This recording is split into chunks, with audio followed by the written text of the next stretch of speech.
Mapagpalang araw po sa ating lahat mga kakalingap. May konting hiling lang po ako sa inyo, baka pwede subscribe ng aking channel at huwag kalimutan suportahan ang ama ng ating Kalingap Rab na si Val Santos Matubang.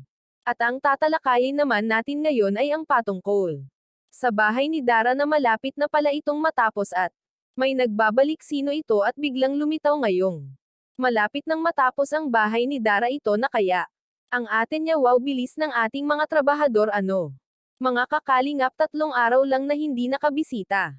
Si Kuya Rab sa bahay ni Dara ay napinturahan agad ito.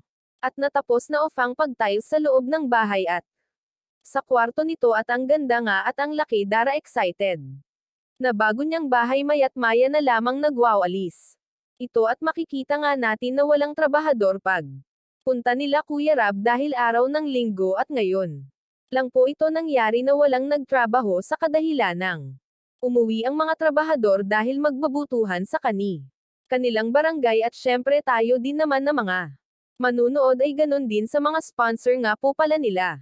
Dara maraming salamat at kahit na malapit nang matapos ang bahay nito ay nandyan pa rin kayo para sa kanya.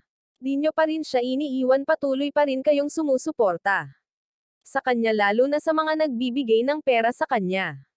Malaking tulong po yun sa kanilang magkapatid dahil dito niya kinukuha ang gastusin pang araw-araw at ang pamerienda sa mga trabahador syempre di mawawala.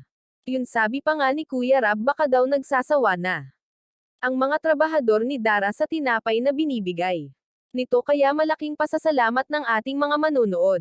At sa mga sulad supporter ni Kuya Rab patuloy lang po tayong manood sa mga video ni Kuya Rab dahil sa pamamagitan ng ating panunood ay marami pang mahihirap at nangangailangan ng tulong tulad nila Dara at kay Angels ang matutulungan ni Kuya Rab at ng Kalingap team at salamat din po pala kay Kuya Val Santos Matubang ang founder ni Kuya Rab. Patuloy lang po tayo sa panunood dahil tayo ang mga sulad supporter ni ng Kalingap Rab at Team Kalingap hanggang sa susunod ko na upload sana panoorin nyo paren.